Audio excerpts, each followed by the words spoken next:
সরকারি চাকরিতে ডিপ্লোমা ইঞ্জিনিয়ারদের জন্য বিদ্যমান কোটা বাতিল সহ ৩ দফা দাবিতে সিলেটে অবস্থান কর্মসূচি ও বিক্ষোভ করেছে ডিপ্লোমা শিক্ষার্থীরা। মঙ্গলবার দুপুরে নগরীর বন্দরবাজার নগর ভবনের প্রধান ফটকে এই কর্মসূচি পালিত হয়। এ সময় শিক্ষার্থীরা বলেন, মেধার ভিত্তিতে নিয়োগ দিতে হবে এবং কোটা বাতিল করতে হবে।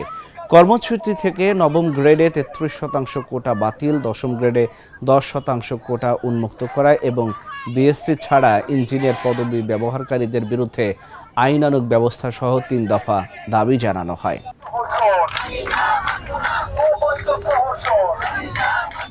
কেউ যদি বলে আমরা আমাদের শিকড়কে উকিয়ে ফেলবো, তাহলে তো পসিবল না। আমরা ডিপ্লোমা ইঞ্জিনিয়াররা হচ্ছি বাংলাদেশের প্রকৌশলী খাতের 80% কাজ করে থাকি। আমাদের নিয়োগটা হয় কিভাবে? আমাদের নিয়োগ হয় এভাবে যে একজন বিএসসি ইঞ্জিনিয়ারের সাথে 5 জন ডিপ্লোমা ইঞ্জিনিয়ার কাজ করে। ডিপ্লোমা ইঞ্জিনিয়ারের কাজ গবেষণা করা, স্ট্রাকচার ডিজাইন করা, আর সেগুলো বাস্তবায়নের দায়িত্ব করে একজন ডিপ্লোমা ইঞ্জিনিয়ার কাছে। সে ডিপ্লোমা ইঞ্জিনিয়ার তা বাস্তবায়ন করে। তখন যদি বলে কোনো বিএসসি ইঞ্জিনিয়ার যে ডিপ্লোমা ইঞ্জিনিয়ার প্রয়োজন নাই, তাহলে আসলে প্রকৌশল খাত ধ্বংস হয়ে যাবে।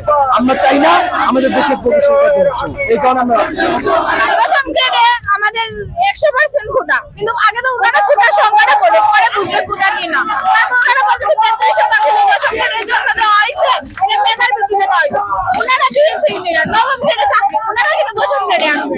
আমরা দশম গ্রেড ডিপ্লোমা, আমরা যদি 24 ঘন্টা কাজ না করি দেশ অচল হয়ে যাবে। কিন্তু ওনারা বিএসসিরা যদি 6 মাস কাজ না করে আমরা চলে দিতে পারবো, আমরা কাজ চালিয়ে দিতে পারবো দেশ, কিন্তু ওনারা পারবে না।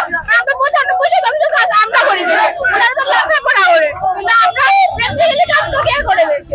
ওনারা হয়তো আমাদের চেয়ে বেশি পার্সেন্ট দিয়েছি, তাই ওনারা বিএসসি ইঞ্জিনিয়ার নবম গ্রেডে, তো ওনারা নবম গ্রেড থেকে ডিমোশন হয়ে কেন দশম গ্রেডে আসবেন?